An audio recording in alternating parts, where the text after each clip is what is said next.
Hey everybody, it's Jillian. So I'm thinking about all the different blood types again and about antigen programming triggering antibodies. And the antibodies could be agonist antibodies, growth antibodies, and they can also be antagonist antibodies. And I think it's interesting why the system decided to use the word antibody to discuss both the growth and the antagonistic is because most people believe that they should die and are also on the decline. So the word antibody seems like it's antibody, which would be then something that would be a negative. So it would be like an automatic, you would not think that even antibodies can bind to receptors and cause growth, a mimicry of the actual cell data to then promote growth. So that's why people don't really understand agonist antibodies. They don't realize there's a yin and yang with antibodies because they've been told is viruses are bad and anything that causes a person to feel a symptom is bad. So if you say, well, it promotes antibodies, a certain amount of antibodies, then people are more inclined to accept antibodies as a takeaway, but not as an add to, because then if you add to something, then yes, people would then automatically link it to cancer and tumors and tumorigenesis. So there is definitely now an obvious deception because it's not on the CDC website where they differentiate antibodies. They just say monoclonal antibodies and that's it. There is no specific science. Remember, it's 8th grade education that they're catering to. They're not catering to a PhD or college level type of client or customer. And so you have to look beyond the words and ask the questions. But if you don't know what to ask, then you're just going to take it for what it is. And so, yes, the Rh negative. I was reading about I'm like looking at the rhesus monkey gene and why it is that some people are Rh negative and why are some Rh positive. Well, the Rh positive, obviously it's programming. It is more antibodies in your body that are detectable when you do a titer test, obviously, or you wouldn't come up positive, you come up negative. Because everybody has a certain amount of programming. It's just the amount of programming and how obvious it is to trigger a positive or a negative. Okay? Excuse me. So if you trigger a negative on a titer test for the Rh factor, it means you don't have as much of the programming, and then you're resistant to evolution. But they make it sound like, oh, people who are Rh negative are much better. And it could be, depends upon just what exactly are you like. It's hard to say because if everything is programmed, what kind of programming is the Rh factor a good programming or is the Rh factor a bad programming? And we don't know. So it's all about balance. And I was O positive. I might be O negative. I don't know. The fact that we do the juice and release the excess programming could potentially then make me O negative because I'm releasing excess programming, but I'm allowing the balance of my body to take to the overall programming of just all the different viruses, not just the Rh factor. And so whether or not I'm really O negative, I mean, it could be, not really that important. But if somebody is AB positive, the potential to be O positive or O negative is great if they support their body correctly by eating meat and milk and all the things that a type O would eat and go through that evolution. Because all antigen and antibodies and everything, whether growth or antagonistic, it's all programming. It's plug and play. But the issue is that most people don't know how to support their body correctly during this innovation. So when you see that a baby was born with the COVID-19 antibodies, you're thinking these are search and destroy. Maybe if you're that technical, looking at the word. But it's also the growth antibodies. It's the innovation. And the baby's body is stable enough to take that innovation without glitching. But yeah, you don't know what the future holds. You don't know the lifestyle of that baby. You don't know how the parents are going to react to the evolution.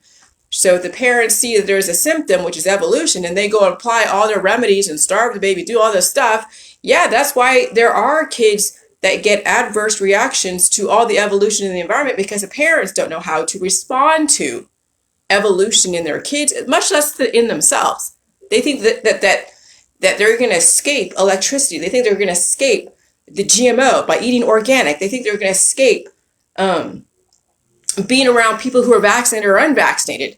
I mean, parents really don't have a clue. And so that's why the education system is what it is, though it's being revamped.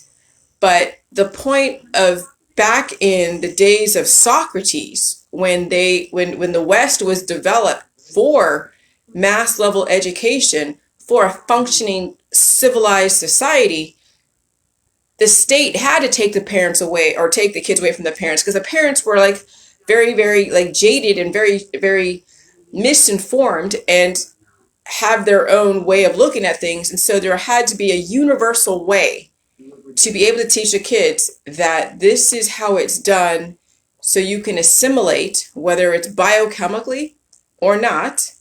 Okay. And so anyway, so that's why we have to be able to instruct, and that's down the road, because obviously you're not going to see the CDC and all the public health talk about fermentation, evolution. They're all going to talk about doing things to suppress evolution. That's why jelly juice is so controversial and why people think it doesn't work, because people get symptoms. But it's being supported correctly with the food supply. It's being supported correctly with the piezoelectric forces in the salt, the white table salt, which is already what you get in your Wi-Fi, in the grid, same thing, from the viruses in the environment, from all the different electricity and the people that you're around, just through crowds, okay? And so the body must be able to handle action potential. And you can Google action potential, because it's about cell thermodynamics. And so that's why jelly is so important, because it does already introduce to you piezoelectricity. It's supporting the body correctly. It's giving the body action potential. You're now looking at your symptoms as not as something to mitigate. You're not looking at your environment as something to put yourself in a bubble, which right now people are like, oh, I got to wear a mask. I got to stay away from Wi-Fi, electricity, and cable and all this stuff, and no more cell phones, and thinking that the fall of the cabal and they're going to take it down the grid. No, that's not going to happen. At this point, if you're not able to adapt to the environment, then what you're going to do to your kids as well as you is you're going to take yourself slowly and then accelerate yourself out of the gene pool, because you're going to suppress your evolution. Electricity only accelerates whatever belief system you have. So if you believe people should die and you're applying all your different, methodologies to suppress evolution, the electricity and the new viruses and all the different people in your environment are going to accelerate your belief system. So then you're going to age faster. Yeah, your kids are going to mature faster, yes. They might be little geniuses if that's fostered correctly, but then the predispositions kick in, most likely prematurely, because the kid is developing that quickly. That's why some of these kids are hitting puberty at a younger and younger age, because the eggs are dropping because of the new environment, which is accelerating their maturity level. Whether it's new viruses, whether it's more electricity, it doesn't matter. You're not gonna be able to get away from it. So now, if you're gonna accelerate your belief system, and you think people should live, then you have to support that correctly, which means that those of you who are holistic, you have to get off your holistic remedies. You have to stop trying to avoid your environment. Now, that's what I speak to, is the holistic people, because they understand half of the equation. They just don't get the other half of the equation. So essentially, instead of taking their pharmaceuticals, instead of taking all of their all the drugs and all the different procedures in biotech, they're now turning to turmeric and honey and kombucha and apple cider vinegar and their pills and powders and supplements and detoxes and cannabis and all that stuff, which is actually no different, and trying to avoid and trying to do all that, which is actually no different than if you were to take a pharmaceutical. Because let me tell you, you're under a false sense of security that it's safer because it's natural, and then you're accelerating what already you believe in, entropy, which is death and chaos. Nijantropy is when you bring everything back together, and yeah, you're going to have to feel pain. You can't get away from the changes in our society. And that's the issue with those that are an activist. Okay, but you have to understand both sides. I mean, I talk a lot about the vaccinations, because you have to understand that both sides, the growth and the antagonistic portion does create thermodynamics. It creates energy. But if you're leaking it on the back end, which most people don't know because they never fix their predispositions, it won't matter what you do, whether it's a vaccine, a virus, all your therapeutics, because you're already leaking energy. And so you have to understand both sides that yes, the vaccines and the viruses can definitely help you and evolve you, but do you have what it takes, mom? Do you have what it takes, dad? Do you think your kid has what it takes to be able to handle the new evolution in this environment? And that means that yes, the politics. That means that yes, the society is going to open and close, and you're going to have an issue with it because you want to be free or whatever. But all your politics are completely pointless if you haven't fixed your shit on the back end, literally.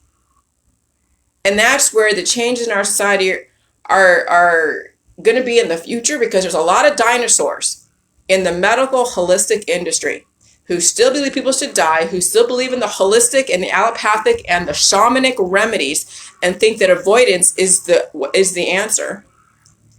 That's why you are where you are, because you've been avoiding the demons, your fear of everything.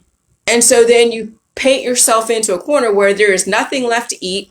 You can't be around people, and you can't be around transducers, whatever they are, and you will never understand balance. And then the environment is still going to be what it is. You're not going to change the environment. And then guess what? Entropy is accelerated.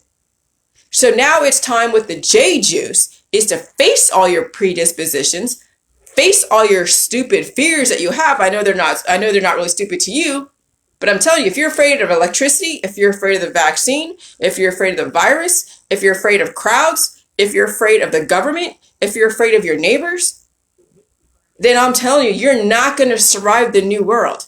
Because during this transition, there's going to be a lot of upset of homeostasis. And if you don't have what it takes to handle it, all the stress of the fears, regardless of what it is going to then accelerate your entropy process, because you haven't, again, healed and sealed.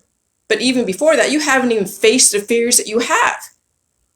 You haven't even faced the fear that, no, you're not going to die from the grid if you actually support your body correctly.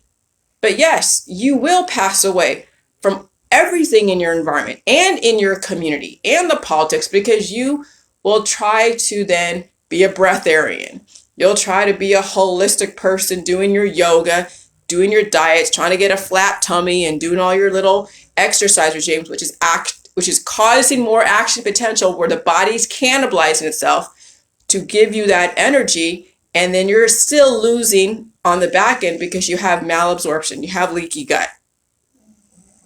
That's why people are experiencing the aging process, but they're going to experience it faster because they have not healed and sealed. So what used to be a slower entropy process where you can pull out innovation from people in maybe 40 or 50 years, the environment, the viruses, the grid, all the electricity are going to accelerate the aging process for those that have not figured it out and are still playing the activist game, the conspiracy world game. And then, yes, all of the mainstream media and all the public health websites are catering to an adolescent mentality, because they know most people cannot handle very technical information. And if they do, that technical information is going to be geared towards your listening, of where you think everything is wonderful, but you're not paying attention to the downsides. And that's what I see in a lot of college graduates that are taking on the party line. They think they're all smart. I have a degree, and the vaccines are wonderful for everybody. When you say something is universal, where death is the inevitable outcome, how can you say that vaccines are for everybody when you know for sure, well, you don't know, when you know that people are going to die at some point? And why do they die? Because they reach a certain level on the spectrum where their body gives out. You think they can handle something like a virus or a vaccine or any of those action potentials? So you can't say universally everyone should get a vaccine. That's why doctors are the ones to determine who is appropriate and who is not. And that should right there be a duh. But no, we have these college graduates that are actually still working from an adolescent perspective. And then they mock those that don't believe what they believe in. Another adolescent, junior high bullshit type of person. And so I take them off my Facebook. I give them the seeds of information. I'm going to get the vaccine because I can handle it when I have to. And I can get it right now because I really have no need to. But if I go travel like I did when I went to China, I got the yellow fever vaccine. Yeah, I felt a little sick when I was in country. But I handled the virus in the environment the last year. And I can handle any more changes because I know what to expect. I've already been primed for the last 4 years on my JJs. We're already bringing up the piezoelectric effect, which is the electricity, and dealing with my symptoms and dealing with all the things that I had to repair over the last, ever since I was born, even prior to that in my genetics. And so some of you, it's going to be too late. You're not going to be able to handle the JJs as well as the environment or the therapeutics. And maybe, that's fine for you. Maybe you're listening to me, but you really haven't really pulled the trigger for whatever reason. You're waiting for you to get a diagnosis and do it, but then that'll be harder for you. But I would suggest that if you really value your life and you want to stay on this beautiful earth, this is the heaven. This is the Garden of Eden. This is the place where people really want to be, because everything out there is an unknown. If you know if you don't know, but spirits, like in my book I'm writing, that spirits are basically a snapshot of your present state of mind and the situation that caused you to be in where you are to be a spirit is going to be looping forever.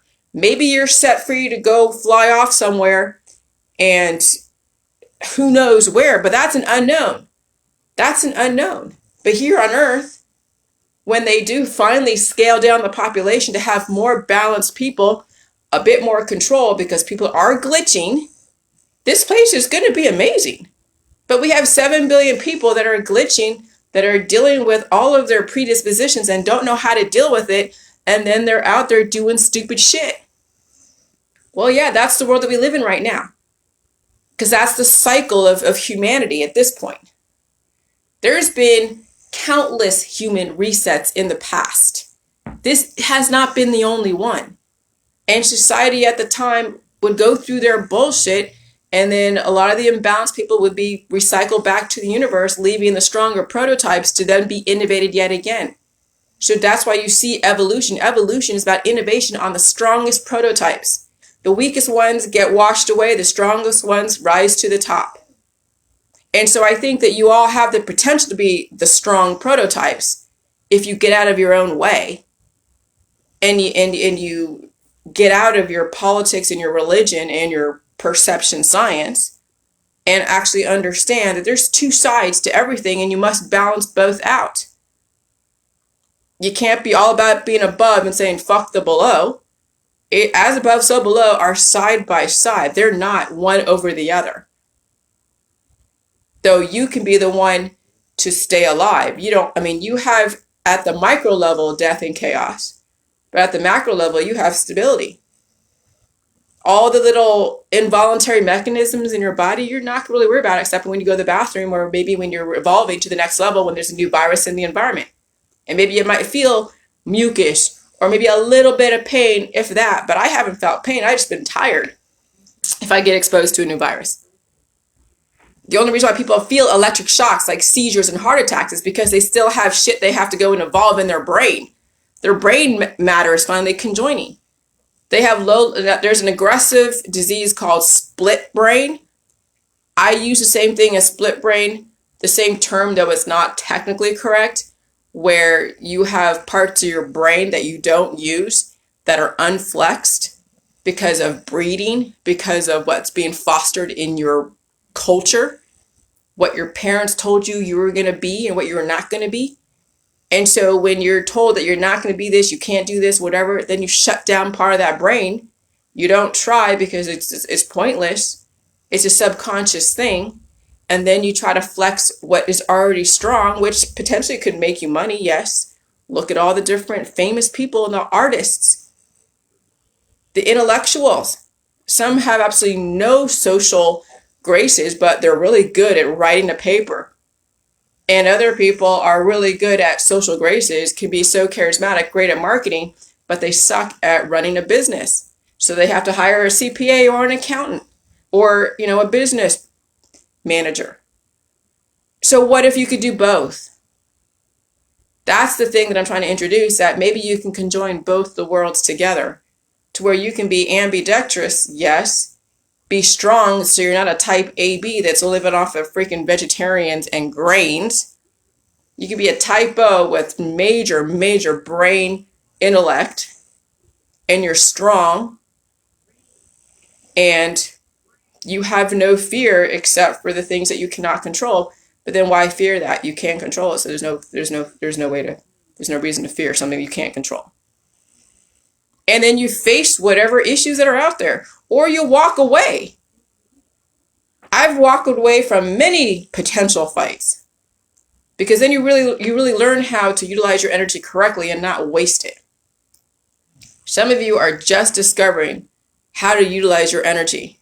And it's still going to be a process because you still have so much crap and chaos inside that's going to come to surface until you get that figured out. But the only way you can do that is to support your biochemistry correctly. And it's doing J juice, doing the waterfalls, feeling your symptoms, eating the food supply, and just dealing with all the shit that you have to deal with. And if you don't want to, then that's fine. You already know what's expected. Everybody believes that out there. Those who are on the jelly juice don't believe in the mainstream thought processes. Okay? And so those that are not on J juice, they already know that they're going to die someday, and they're going to make it a self-fulfilling prophecy, and they're going to be painless and anesthetized on their way out the door. So once the cannabis wears off, and once all their painkillers wear off, and once they can't take out any more organs, and they're still on their deathbed feeling pain on morphine, then death is going to be the welcoming thing, because that's when they're going to be at peace. And everyone will be like, oh yeah, he's finally at peace. Yeah, because he was suffering because the body was trying to live, and all of their friends and family kept trying to suppress the evolution. Oh yeah, go get your chemotherapy, go get your cannabis, go get all your organs taken out, go get your radiation, go get all this stuff as the body is being attacked and suppressed and anesthetized and atrophied. And then people are like, well, I don't know, I don't understand why you're so depressed. Because you kept supporting the death process in that person. And I watch that all the time. But there's nothing I can do. People have trained themselves and trained each other to accept death as the outcome. So I know my belief system is definitely going to be it's not going to land on those ears. So I just say whatever. I just be the example. I do what I do. And I just keep moving on and keep improving.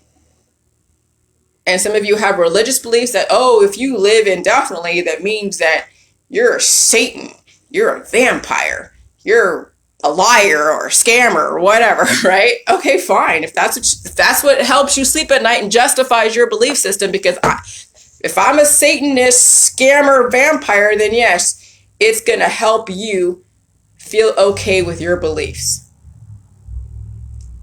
And so what if the gods, way back in antiquity, when they came down and helped mankind, what if they actually gave us the option for immortality or living indefinitely? But the reason why you haven't experienced it yet, because you never wanted to face your pain. They allowed Hippocrates, they allowed Apollo, Asclepius, is that Asclepius? Herodotus to suppress evolution. And then the whole thing with the Hippocratic Oath, do no harm, because you don't want to feel pain, because they say pain is harmful. It only is harmful when you're not supporting that evolution correctly. So that's why you're only given maybe 120 years to live. And when you are 120, you look like you're 300 years old, like so decrepit. What if you were 120 years old and you look like you were 20 or 30? No one would ever know you're 120, 300, 400. That's the whole point of J Juice, is not giving away your age because you're aging. You look like any other person who is 30 years old, just starting out. Because really life begins at probably 50 or 60. And that by that time in our society, that's the end of your life, when actually it's just begun, but your body can't handle it. Because you can't possibly know enough about the world at 40 or 50. or even 60. So if you think at age 40, 50, 60, 70, you know everything, I'm telling you, you haven't had enough time on this earth to know it all. And you will not give yourself enough time when you allow your body to basically be decrepit and be used as science experiments.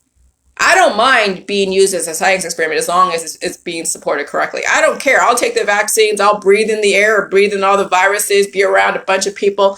I'll feel the evolution. I'll feel tired, or I'll feel a headache or whatever. I'm fine with that. And then I'm going to do J juice, and I'm going to eat the food supply, and I'm going to then adapt. And if that is not your purview, then yeah, see you later. Your time on here is not going to be very long because the energy is going to ramp up and you won't have what it takes. And so the body is going to cannibalize itself to the point to your vital organs at some point relative to your predispositions. So the choice is yours. Good luck, everybody. Hey, Kristen and Eli and Joe and everybody. Bye.